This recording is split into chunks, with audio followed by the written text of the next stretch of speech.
Okay, I believe we are live now, or it's getting set up, but the stream is starting, so.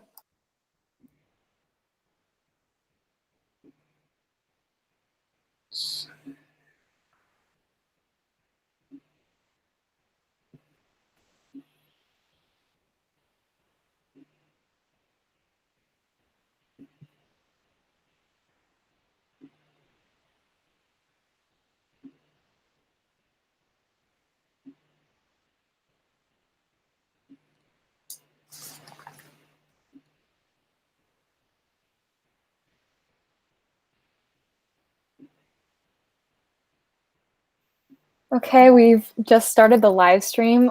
Thank you to everyone who is viewing this from the live stream. Thank you to everyone who's already here. We are going to be starting in about 5 minutes, so just stay tuned.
Thank you to everyone who's just joining us in the Google Meet and on the live stream. We're going to be starting soon in about 4 minutes, so yeah.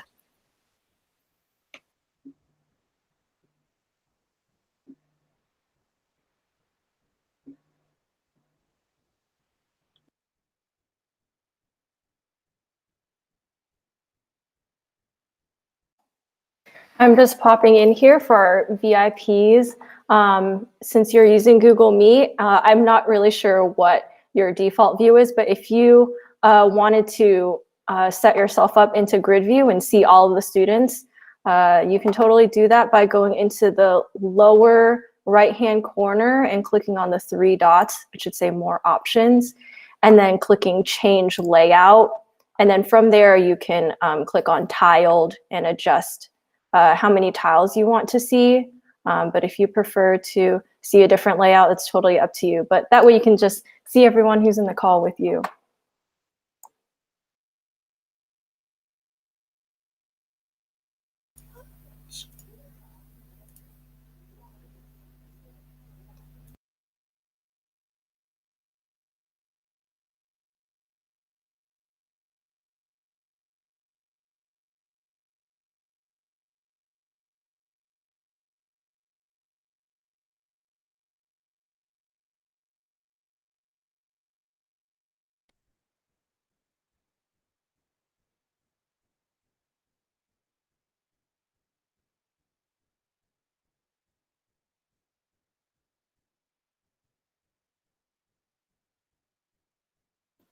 Welcome to everyone who's just joining us now on the Meet and to everyone on the live stream. We're going to be starting pretty soon. So yeah, please just stay with us.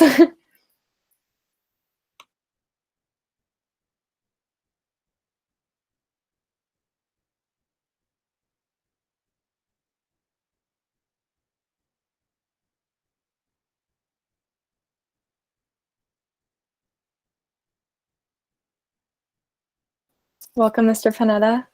Thank you for being here.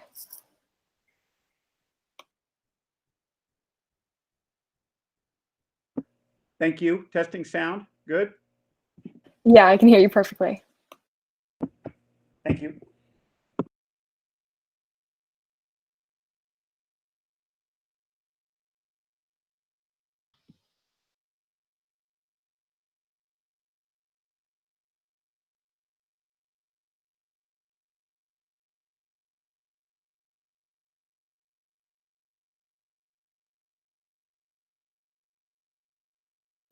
Okay, we're just going to start off here pretty soon, just waiting for the last couple people to show up.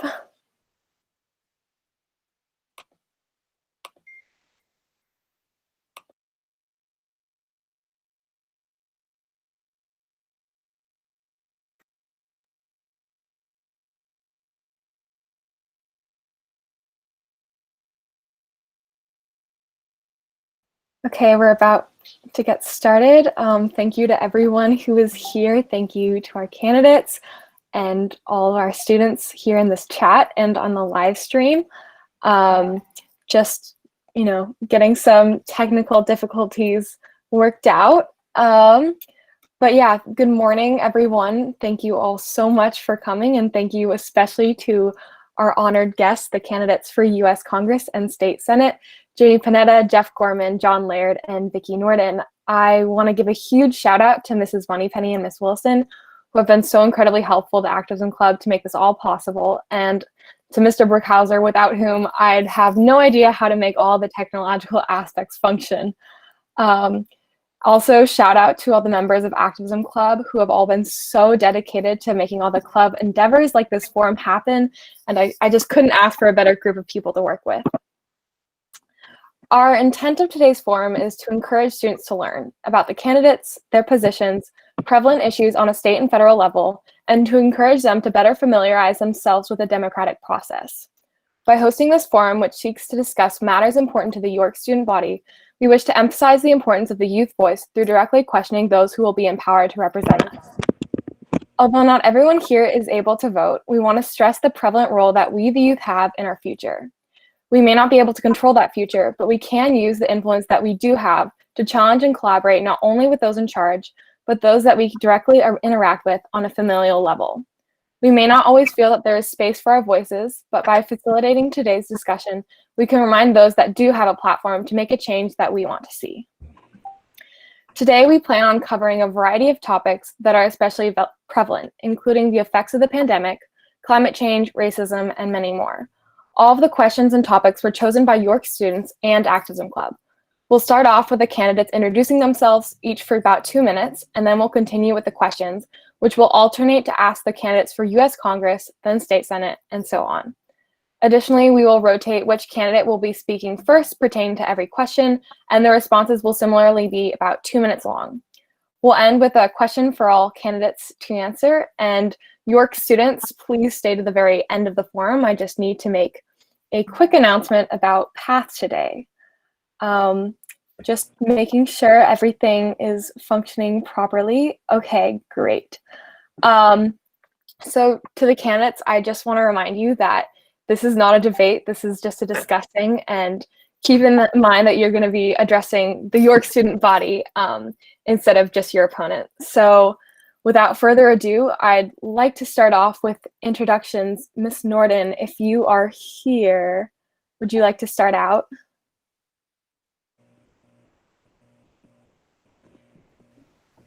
Okay. She's muted. She's muted. Okay. She's here, but she's muted. Perfect. Thank you. Hey, Miss Courtney. Yeah. Can we make sure that they see Gabrielle and the time? Oh, yes. Yeah. Also, another reminder. So Gabrielle, I don't know if you can see her right now. Gabrielle, if you can just wave to us.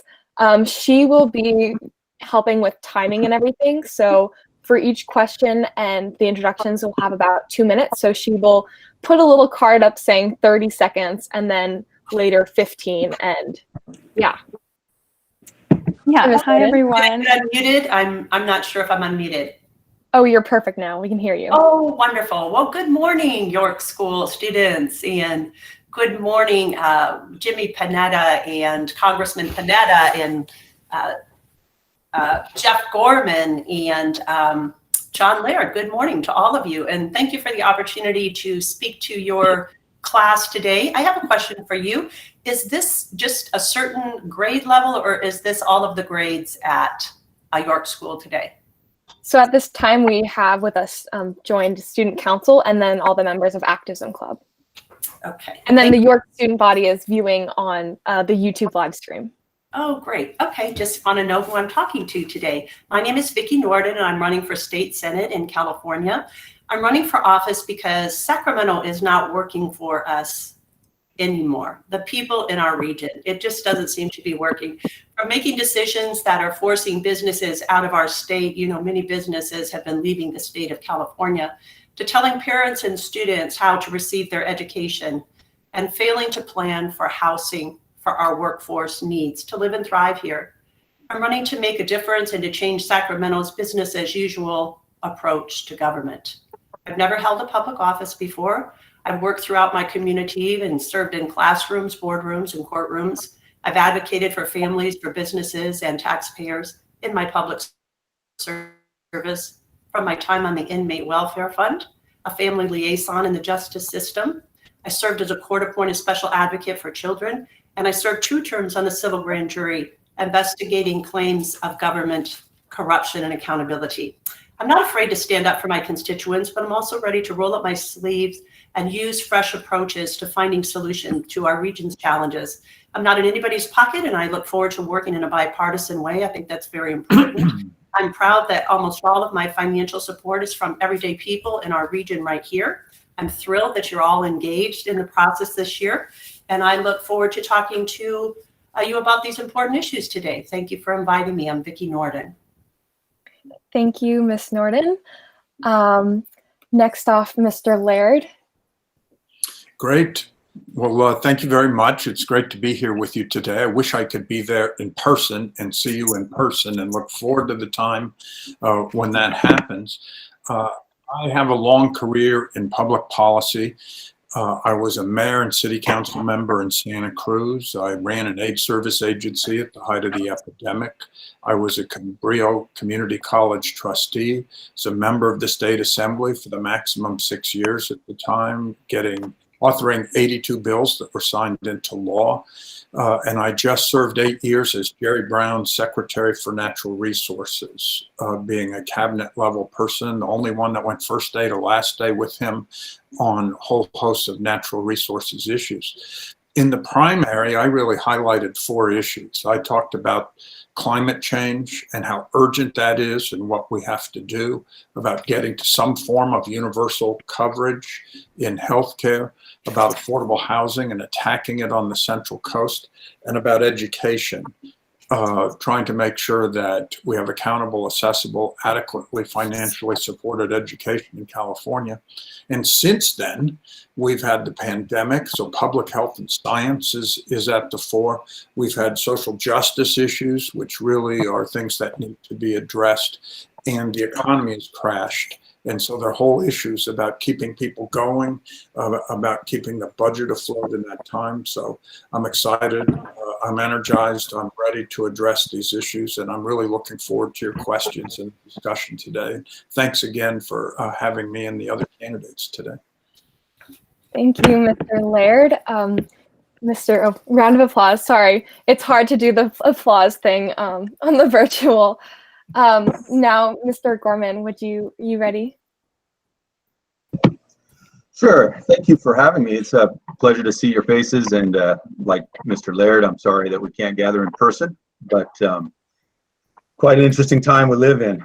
I am running for Congress. I appreciate you having me here for this event because I think it's important to include the younger generations as they're coming up as much as possible.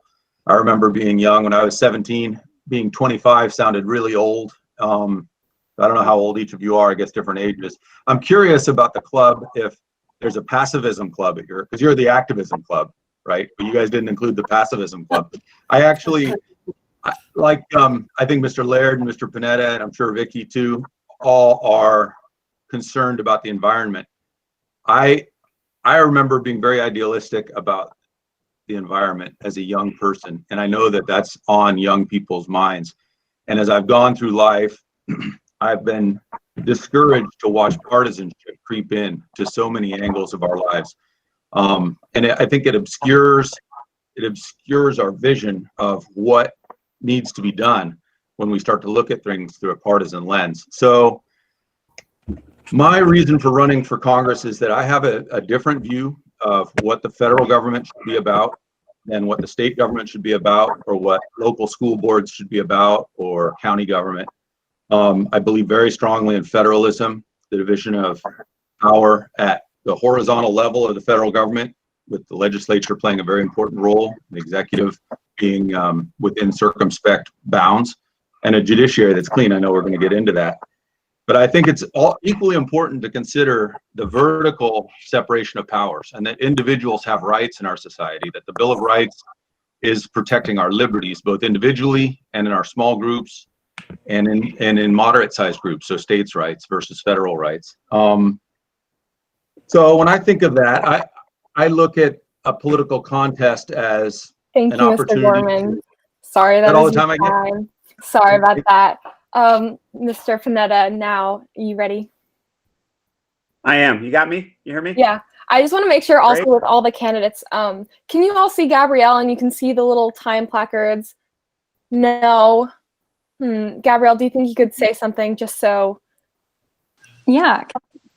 Can you guys see me now? I'm right here. Yeah, I have a 15, I got you. oh, sorry, I see 15 now. second You're on the and a top. 30 I second don't see placard. me there, but Yes, so Okay. if Gabrielle, if you can make a noise or type on your keyboard, that will make your image pop up on the screen if it's a time that you want to show everyone.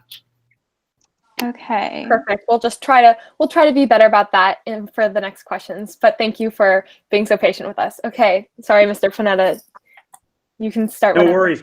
No worries. Good morning, everyone. Thanks, Courtney and York School, and of course, all the candidates. I'm Jimmy Panetta, your United States representative, and I've served in this position since 2017. And the reason that I ran and am running again for this job is because I'm working hard now more than ever to ensure that what I believe is important, that government works for us, for our values and the people here on the Central Coast. Look, we got a lot of uncertainty, a lot of unpredictability going on right now. The pandemic, the economy, equality, wildfires, climate crisis, and of course, the upcoming election. So I firmly believe that our leaders in government, your representatives, must provide you with service and must provide you with stability. And I believe I've done that. That's why during the pandemic alone, I worked hard to deliver millions in dollars of relief to the Central Coast for our hospitals, affordable housing, essential employees, small businesses, support for our farmers, protection for our farm workers, and lunch programs for students, and more testing, and of course, a potential vaccine. And we're working on more. When it comes to social justice, we passed the George Floyd Justice and Policing Act, the John Lewis Voting Rights Act, the DREAM Act, the Equality Act. When it comes to wildfires, I worked hard so that our first responders and victims have the necessary federal assistance. When it comes to the climate crisis, I authored legislation to cut our carbon output to zero, to reinvest in clean energy and environmental justice, and protect our coast and federal lands from oil drilling. But when it comes to our election, we need you. We need you to vote. We need your friends and family to vote. And if you can't vote, it's forums like this that will allow you to do what's necessary in our democracy. See, looking at our history, despite the most divisive of presidents, despite the most depressing of eras, our nation has always survived and succeeded, but only when we participate, when government works for people and when people participate in our democracy. So thanks for fulfilling your part with this forum, and thank you for allowing me to fulfill my part by continuing to serve you in Congress. Thank you, Mr. Panetta, and thank you all. Again, I'd just like to thank you all again for being here. We all very much appreciate it. So we're going to start off with our questions. Just a reminder, you will have 2 minutes each. We will start with the candidates answering a question, the question directly being for the candidates for U.S. Congress and then the State Senate, and we'll kind of rotate that. And then at the very end, we'll have a question for all the candidates. So we're going to start off with a question for the candidates running for U.S. Congress, Mr. Gorman and Mr. Panetta. So the first question is, what are your positions on appointing a Supreme Court justice before the election and why? Mr. Gorman, do you think you could start us off? Of course. Thank you.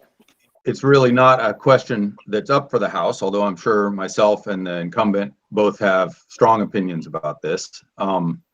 Ideally, the judiciary is nonpartisan. I remember when I was 16, I was dating a young woman who her father was a judge, and I went to the House. I was kind of a Reagan fan in 1984, and in their house, he had a little shrine to, I think it was Mondale, whoever the 84 candidate was, and that's when I first really realized that the judiciary is very, very partisan. And this judge, who was appointed, I think, by Jerry Brown, was extremely Democrat in his outlook. And it's too bad because we all have to live under these rules, but it's the nature of the system.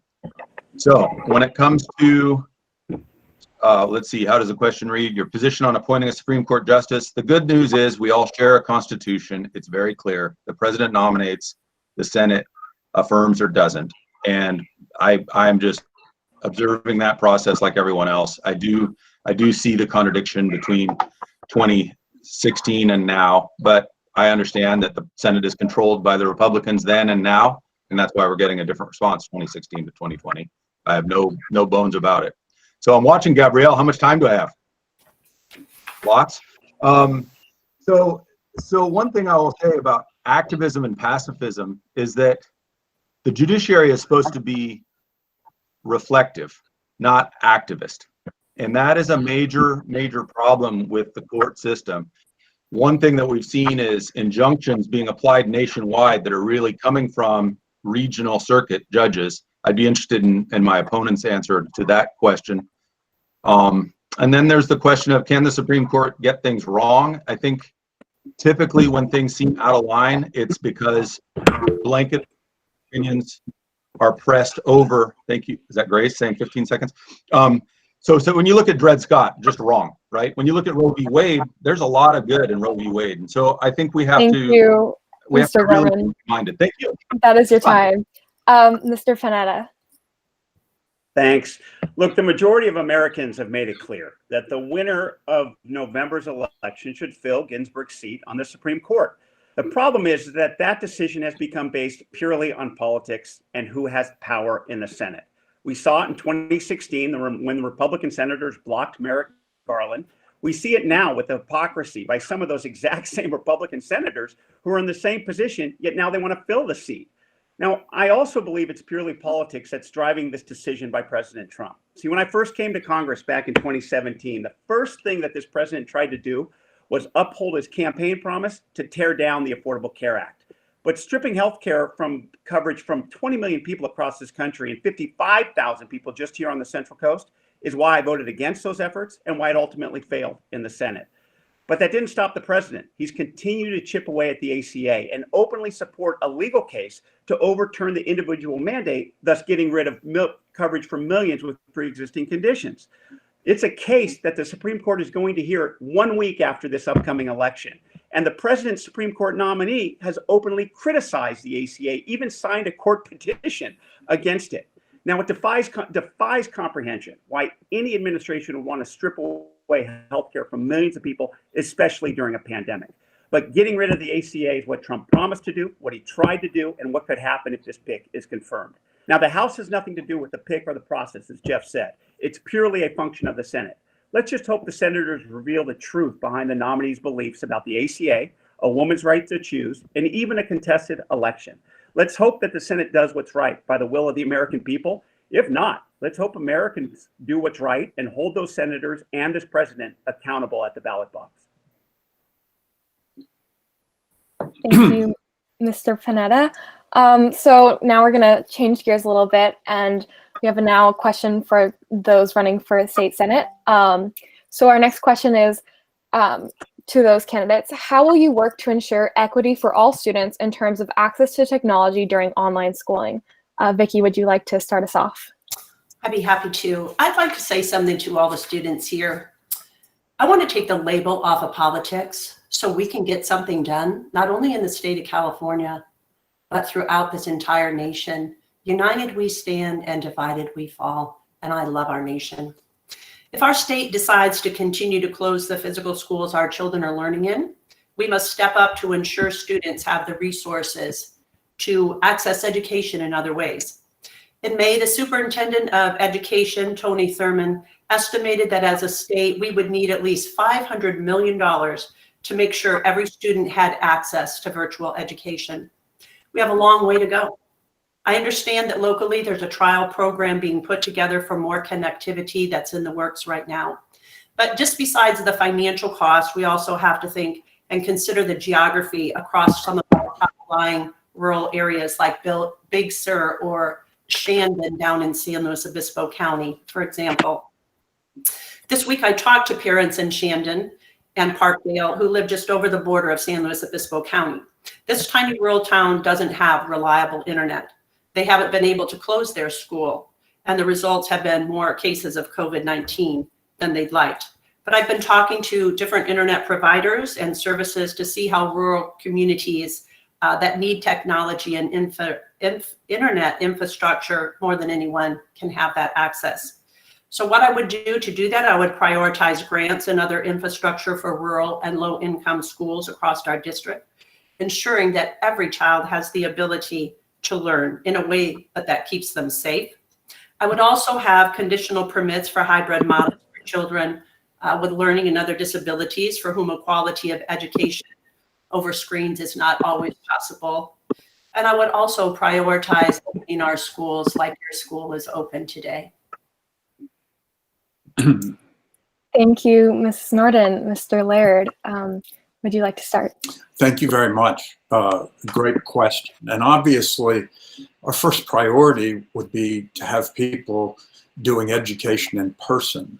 But the real first priority is public health. So it is making sure that we don't advance to that till we know that both the faculty and the students are safe. So then the nature of the question is it presents this gap.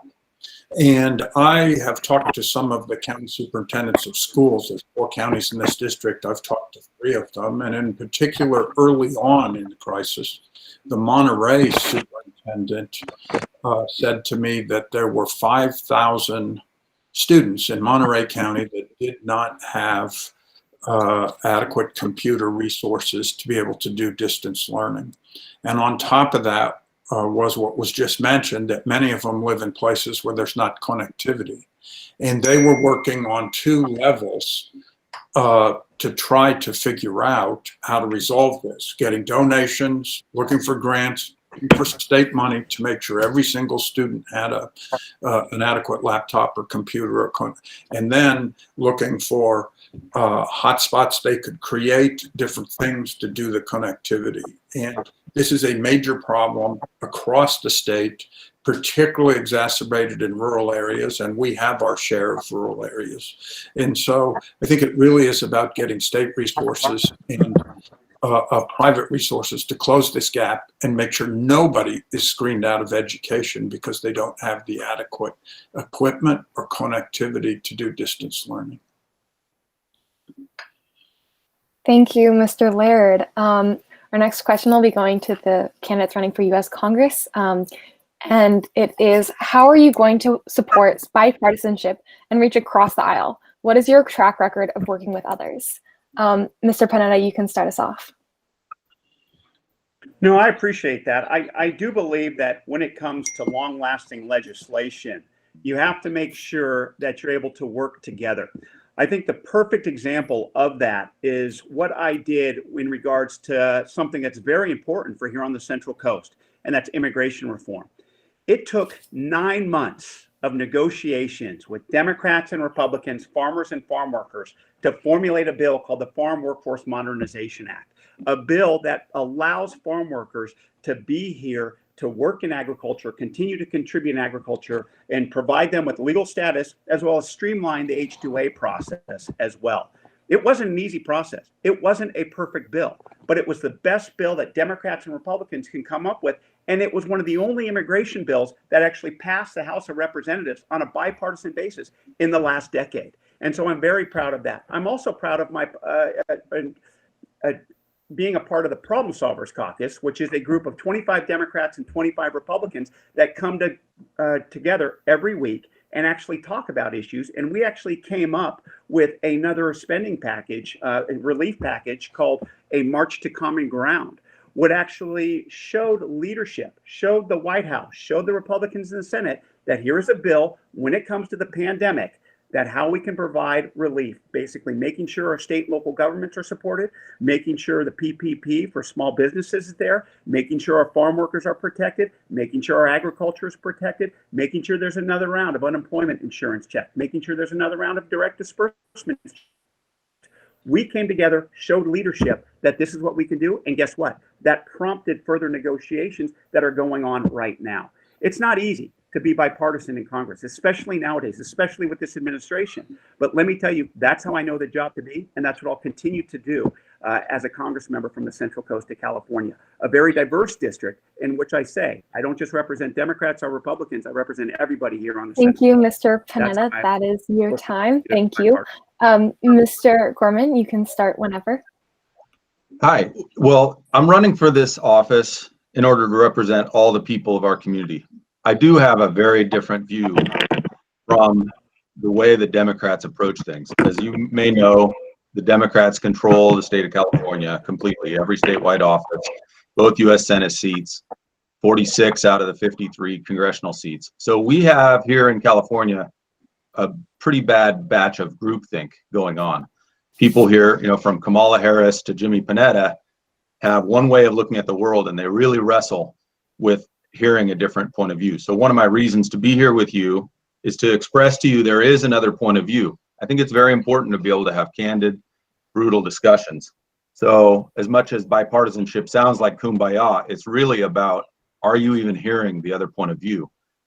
So when it comes to immigration, I feel strongly we need to have one class of people here. Every person in the United States need to be a first-class person. They need to be treated and feel like first-class people, not second-class people. And the immigration, you know, there's a lot of big business people that are supporting Jimmy Panetta because he is making this stuff happen where you can get these workers. But if you look at what's happened in the health of Monterey County's workers, COVID really broke out in these farm worker communities, and it's been devastating, and it's hurt everyone in this county to have that happen. So I don't hear the media approaching this aggressively, and it's very discouraging to me. So my role is to call it like I see it, and I'm not going to pull my punches. So with that said, you know, the groupthink that's going on, there's blue states and there's red states, and there's a 3% unemployment rate difference between the two. The federal government is above that and needs to be looking at things fairly. Right up until the Tax Reform Act of 2017, well, I'm out of town, but I'll fight. Thank you, Mr. Gorman. Our next questions to state senate, the candidates for state senate. What are your views of the conditions that our undocumented immigrants are living in, especially given the current state of the detention centers during the pandemic? Perfect segue. Mr. Laird, you can start us off. Thank you. I'm going to answer the question because I do have views on this. This is mostly a federal issue, and the state only intervenes in certain ways in deciding whether to cooperate or assist, which has been controversial because the state does not want to become the law enforcement or immigration service for the federal government, and that has been an issue. Obviously, the detention center conditions are awful and reprehensible, and no human should be put through cages, separation from children, other issues that are currently going on. And we are a nation of immigrants. And I do family history research. I have seen, you know, I have grandparents and great-grandparents that were immigrants and what they went through to get here, be safe, get citizenship. I have a brother-in-law that just became a citizen last year after being here from El Salvador for almost 50 years. And he is an important part of the community.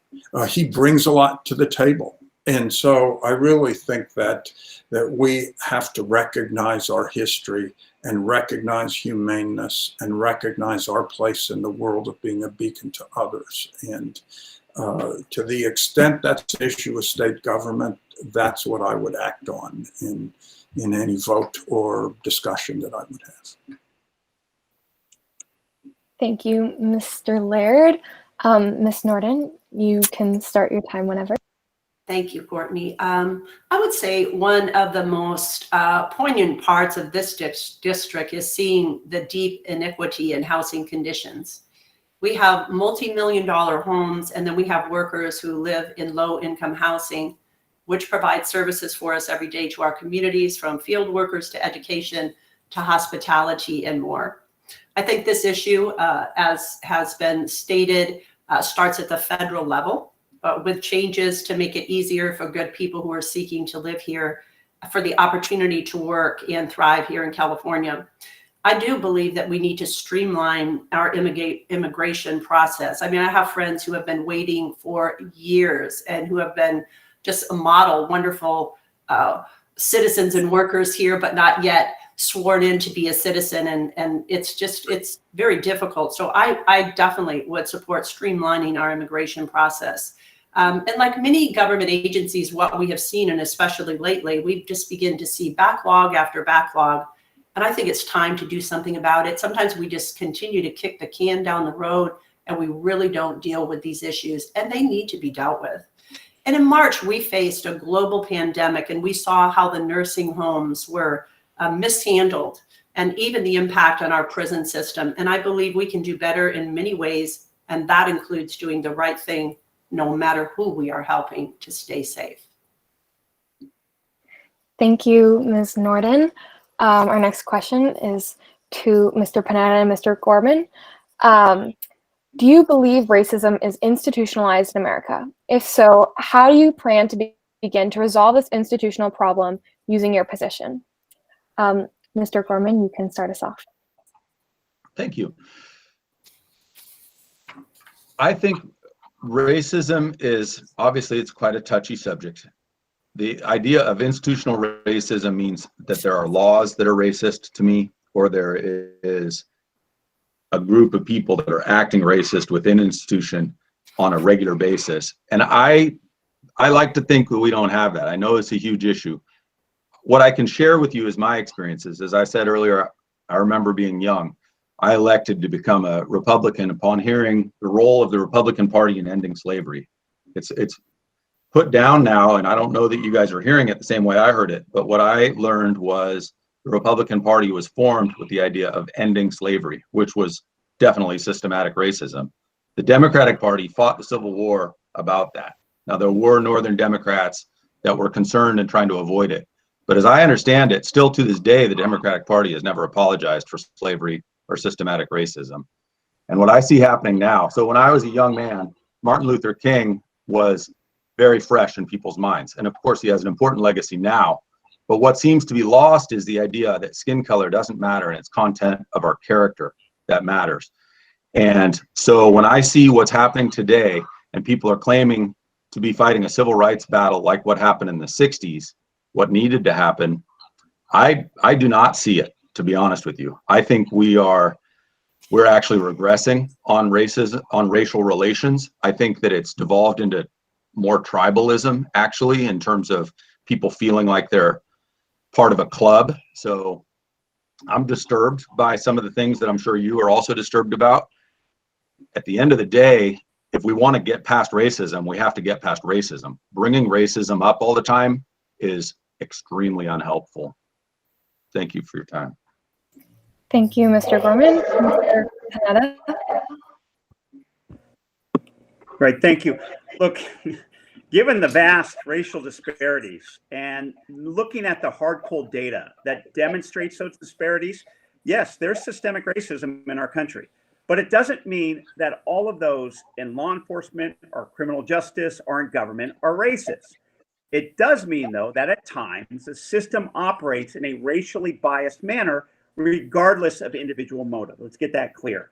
My colleagues and I in Congress use that data and that understanding when we formulate and pass legislation to address this issue, starting with the George Floyd Justice and Policing Act, a comprehensive bill that would revamp our legal standards when it comes to holding the police accountable for misconduct, create a national database for officers who commit misconduct, and focus on police training with de-escalation of force rather than the use of force. And it would take into account a number of other steps to address inequalities in policing. Now, let me make it clear. This legislation is not about defunding the police, nor is it just about law and order. But this legislation is to ensure that law enforcement officers understand that they're not warriors of the police department, but they are guardians of our community. It's legislation that represents something that I strove to uphold as a prosecutor, and that's justice. As a U.S. representative, it's my obligation to push for justice in all aspects and propose laws that will actually have a practical impact on those disparities in our society. Legislation like the baby bond, where every child, regardless of race, born in this nation gets a savings account that can grow and earn interest and then be used for their education at 18. The expansion of the Earned Income Tax Credit, which reduces the amount of tax one owes if you're a low-income American, or an increase in the amount of the child tax credit. Look, it's those types of bills that would end poverty for a significant percentage of minorities, but overall, the goal is to affect poverty and disparities for all Americans. That's what we're trying to do. Thank you, Mr. Panetta. Our next question goes to Mr. Laird and Ms. Nohrden. How might your office address the real-life experience of BIPOC in regards to being brutalized by police? What is your opinion on the current police system? Are you in support of defunding, abolishing, reforming, enhancing, or taking no action on policing? How will you use your position to take or not take action? Ms. Nohrden, you can start us off. Thank you. My dad was a police detective. I grew up in a law enforcement home. I learned to respect the police and not call them names from an early age. So, and he taught us that to uphold the law is the right thing to do. And he took that very, very seriously. He believed that anyone who violated that sacred duty should be held accountable. Absolutely. The violation of power, I believe, is despicable and should be addressed from the halls of Sacramento to our streets and our schools. When I was growing up, I got in trouble for beating up the school bully. So, anyhow, I'm a justice girl. I stand for justice, absolutely. But my job is to listen to the Black and the Indigenous and all people of color, and to understand that their experience may be different from mine, and how I work for justice, liberty, and freedom for all. I've traveled to over 21 different nations of the world, some many times. I've worked with all people groups. I've worked with kings. I've worked with presidents. I've worked for equality so that we can have, California is so diverse. And I see the diversity as I'm looking at all of you on the screen today. And I believe that as we unite ourselves together, and as Mr. Gorman said, I do agree, it's really not about our skin color. It's about the content of our character.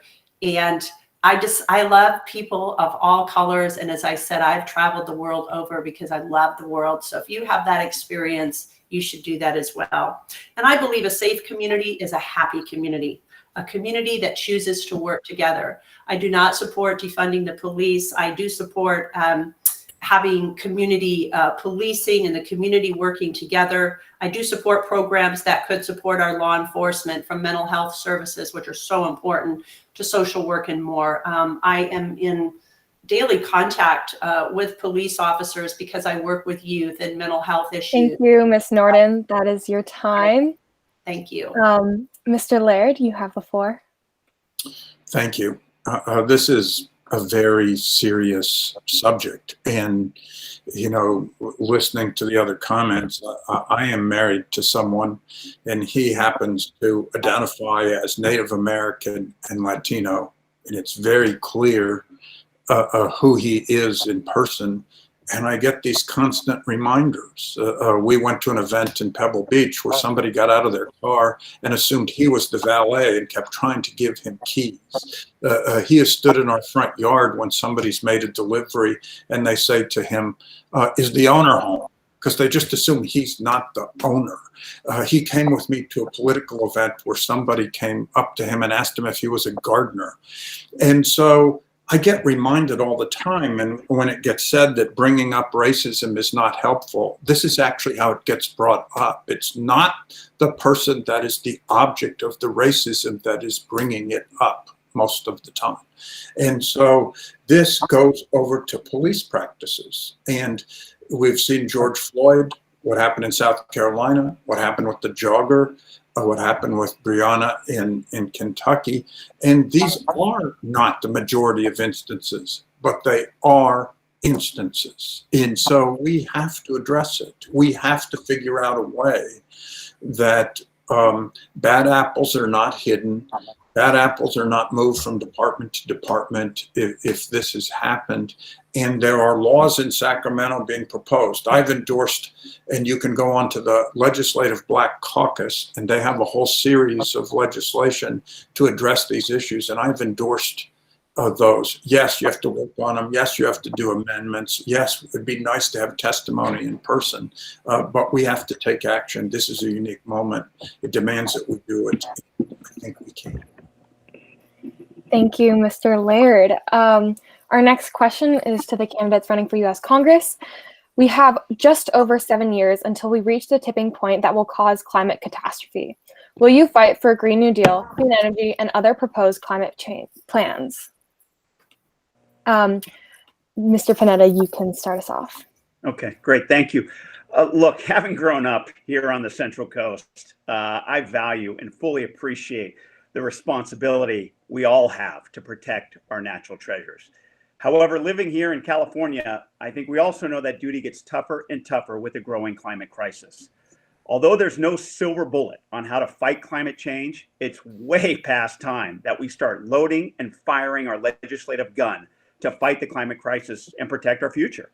Now, I am the co-sponsor of the Green New Deal, but understand it was just a 14-page aspirational, non-binding resolution that unfortunately didn't lay out a clear path on how to reach its goals. That's why I actually did the work, rolled up my sleeves, authored and introduced the Climate Action Rebate Plan to provide that path to cut our carbon output by 100%. We then reinvest that money in communities hit by climate change, research and development for accessible green energy, and job training for those transitioning out of the fossil fuel industry. Also, after 100 hearings, this Congress on climate crisis, we formulated a congressional action plan for clean energy economy and a healthy, resilient, and just country. We also pushed back on this administration, which we had to do, by passing the Climate Action Now Act to prohibit the withdrawal from the Paris Climate Accords. When it comes to preventing wildfires, I authored legislation that would allow for the reasonable removal of dead fuels from federal forests, fund reforestation projects, and make our communities more resilient to climate change. When it comes to protecting our local environment, the very first piece of legislation I ever co-sponsored was to ban offshore oil drilling off the coast of California. I then introduced legislation to ban oil drilling in all federal lands on the coast, on the Central Coast, throughout our Central Coast. Although a lot has been done before us, we know that, to protect the environment, a lot has yet to be done to fight the climate crisis. Fortunately, I've laid a good foundation with substantive legislation upon which we can and must immediately act for our future. Thank you, Mr. Panetta. Mr. Gorman, you have the floor. Well, thank you. Yeah, I brought up the activism, passivism thing at the beginning because of this question primarily. I do believe there is a proper role for government and that the government does need to act on certain things. However, the nature of your question there with the tipping point, the time frame, and what I said about groupthink really applies here. There is not clarity like is presumed. And when I hear Governor Newsom and Kamala Harris talking about climate change as the sole reason we had all these fires, I have to point out to you young people, Mr. Laird bragged about being the Natural Resources Secretary. That man was responsible for CAL FIRE for those 8 years. He was responsible for having a plan to fight forest fires. During the end of his tenure, whole cities burned down. I consider it criminal negligence. I have met Mr. Laird. I agree he's a cordial person, but I think he was extremely, extremely negligent. And I think labor unions have a lot to do with it. They are lobbying and giving big money to these Democrats, and they are going with that money and directing it towards land crews. One of my hopes is that the federal government will take a very active role in fighting forest fires with superior air power and taking the initiative on forest. Right now, we spend 3% of our forest fighting budget on air power. And one of the problems, once a fire gets going, you get a layer of smoke and the air power can't target as easily. So we need to really rethink how we're going to manage our situation. As you know, there's international problems with the climate change. I don't know if you know this, but the Paris Accord was not an equal treatment of all people. The United States made ridiculous sacrifices and held China not to account at all. So I have very hot feelings about climate change. And remember, the glaciers are what formed Yosemite, so hang in there with the environment. Hang in there past 7 years. Take care. Thank you, Mr. Gorman. Just a reminder to everyone, this is just a discussion between the York student body and the candidates. This is not to be seen as any type of debate, so just keep that in mind. So our next question to those running for state senate. Clearly, California has been impacted by the effects of climate change as seen through the thousands of fire incidents and the 3+ million of burned acres. If elected, what will you do to combat climate change and help those affected by the fires? Mr. Laird, you can start us off. Thank you. And let me just be clear at the beginning. There is a scientific consensus about climate change. 99% of the world's scientists believe we're in it, and it is human caused. It's not groupthink. It is science-based, and there is almost unanimity on it. And if you look at the actual facts, we've been having these horrific fires. We just had a fire that crossed 1 million acres on federal forests in the last couple of days. And between 1999 and the preceding 60 or 70 years, the entire total of acreage that burned in California was 1 million acres. So over 60 or 7 years, we had a 1 million acres burn. And right now we've had 4 million in this firestorm. That is a tribute to the change in climate. Yes, it's also a tribute to the fact that the forests weren't tended, and 57% of California's forests are in federal control and 2% are in state control. So it is not the state that is not doing that. And yet we have the first forest carbon plan of the 50 states. We have goals that we have met that are very significant about greenhouse gas emissions. When I was in the assembly, we adopted AB 32, where we took the Kyoto protocols that the United States walked away from and put them in place for California. And it said by 2020, we would reduce our emissions, greenhouse gas emissions in California to the level of 1990. Well, we're in 2020 and we have met that goal, which is a 12 to 15% reduction.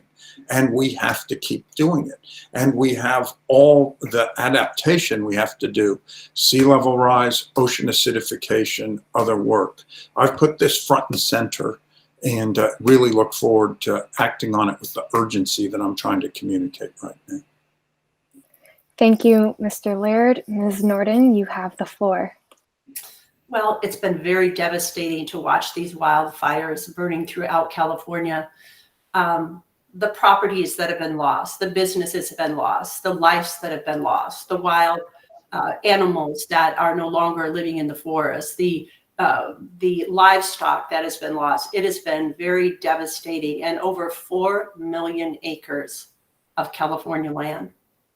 I'd also like to say that the Secretary of Natural Resources, because John brought it up, not only works with the state level of the forest, but they work together with the federal. So there's some partnership here and responsibility. I'm very proud of many of the strides that our state has made in reducing their greenhouse gases and reducing our negative impact on the environment. I look at our leaders, however, many of whom, like my opponent, have been in government for more than 4 decades, talking about this same problem we're talking about today. And I want to ask, why didn't they do more to plan for climate change then if they knew it was coming? Studies show that the wildfires in California have released tons of greenhouse gas emissions and some of the largest source of black carbon, and record-breaking poor air quality, some of the worst we have ever experienced in years. And the smoke has contributed to many lives being lost because of so much particle matter in the atmosphere. No one seems to be mentioning the loss of life of the wildlife that have been consumed in the fires either. That's why I will work to steward our natural resources, from undertaking serious underbrush clearing and supporting incentive measures for people to clean their properties and choose environmentally sustainable alternatives. I support wind and solar and offshore wind turbines. I also support clean nuclear energy, which has been supplying some 9 to 10% of our energy in California. I'm also very concerned about the recycling of the lithium-ion batteries used for Thank electric. you, Ms. Nohrden. Sorry, your time is up. We're going to end this all with a final question for all of the candidates to answer. Do you think the youth vote is important? How do you encourage the youth to actively be a part of local and national politics? What do you think youth can do to get involved? How does/will your office actively listen to the youth in your constituency? Mr. Panetta, could you start us off?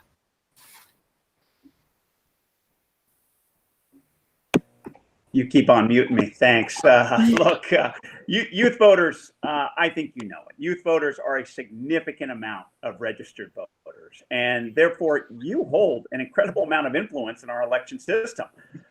But I think, and as I've always said, although our rights are self-evident, they're not self-executing. Okay, so in our democracy, you have to ensure that you execute your civic duty and vote.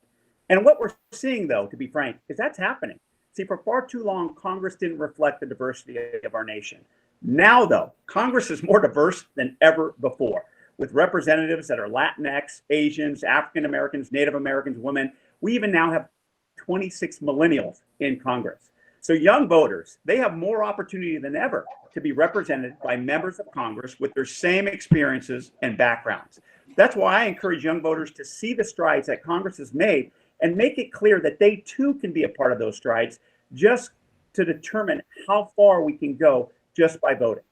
Look, as I said in my opening, if you can't vote, get involved and get used to serving others. Get used to helping people one person at a time, because what you'll realize, that really is exactly what public service is about. That's what my offices are all about. If you have an issue with the federal government, we are here to help you. No matter your political party, no matter where you're from, no matter your race, no matter your age, we serve everybody. And I meet with anybody as well. I've met with a 7-year-old who wanted to talk about blight on Fort Ord. Next week, I'm meeting with a 17-year-old who wants to talk about his future in politics. I also provide young people with the opportunity to be a part of serving, with internships for high school students in my local offices and college-age students in my DC office. If you're interested, any of you are interested, either now or later in one of those internships, let me know. I would love to provide you with that opportunity to serve and show you exactly how I serve people by making government work for people. Thanks again, Courtney. Thanks to York School. For more information, go to jimmypanetta.com. Thank you. Thank you, Mr. Panetta. Mr. Gorman? Hi. Well, my answers are yes, very much, and yes to your questions, just to make sure I get everything covered. But so of course, I think the youth vote is important. Every vote is a vote. It's one of the great equities of the United States, is that people get individual votes.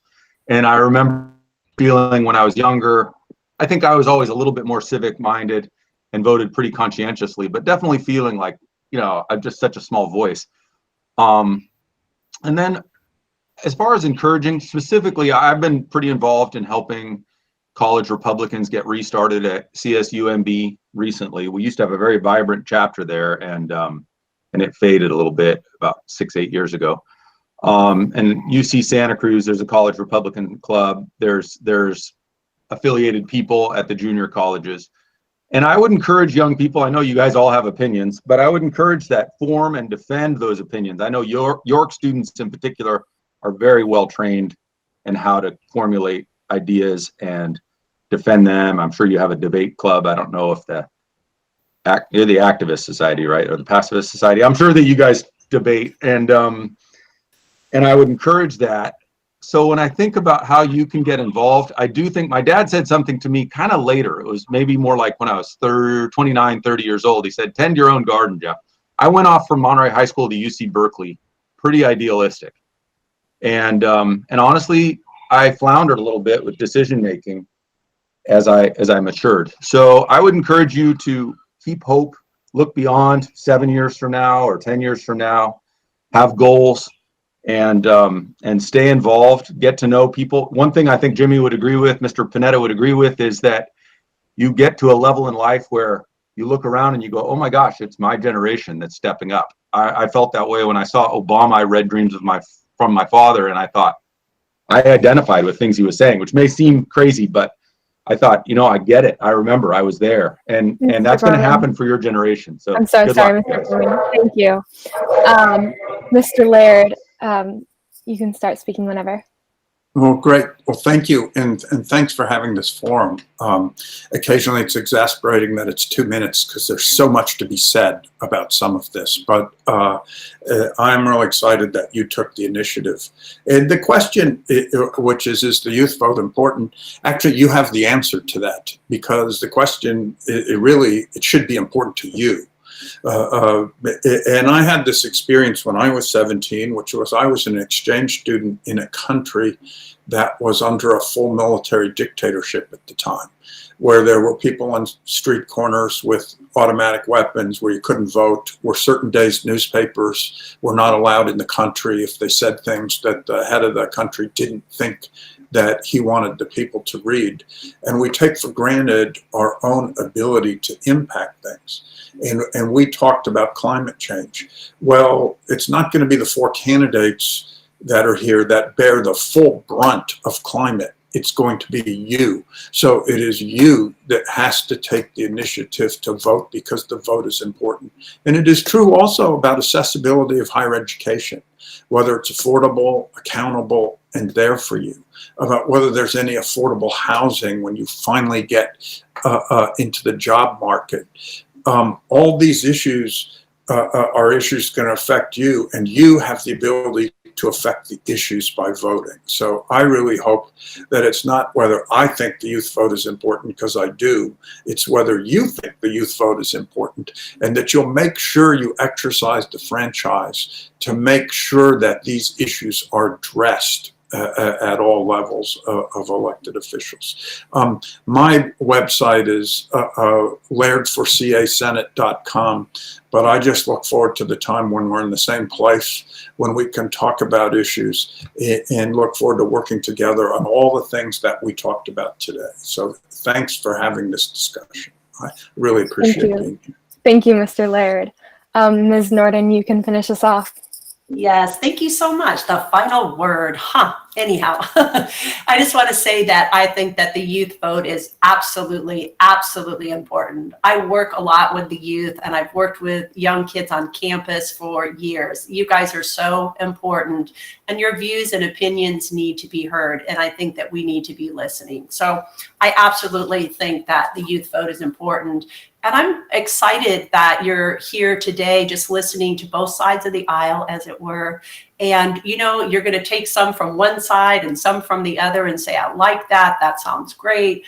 Wow, I don't know if I agree with that. And after this, I hope that y'all get together, whether it's in a Zoom room or in a classroom, and just chat, and make some notes and talk about it, because it's really important. So I want you to know that I also reached out to students from 16 to 19 to ask them, what do they think about all of this? Because I do think that your voice matters, and I just didn't want to come up with my own idea. So in regards to voting at age 17, how many of you are 17? Can you just raise your hand? Let me see really quick. How many are 17? Okay, and pretty soon you're going to be able to vote, and we need your vote. All of these things that we're talking about today in the state of California, really throughout the United States, because who knows, maybe you'll be one of our next senators, one of our next city council. Who knows, maybe you have aspirations to run for president. Oh my gosh, what a job. Oh my. Anyhow, so I just want you to know that I absolutely think that your vote is important, and how you're forming your thoughts and opinions to create, if you're going to work within for city council and those policies. So I just have 15 seconds, but I just want to encourage all of you to continue to press into that place of what you feel your voice needs to be heard. And the vote has been fought for a long time, whether it was the African Americans or women to vote. You. Can I just say my website, Courtney? Would that be okay? Excuse me? Sorry. My website. It's Vicki for Senate. Vicki, VICKI, the number 4, Senate.com. Thank you for my extra second.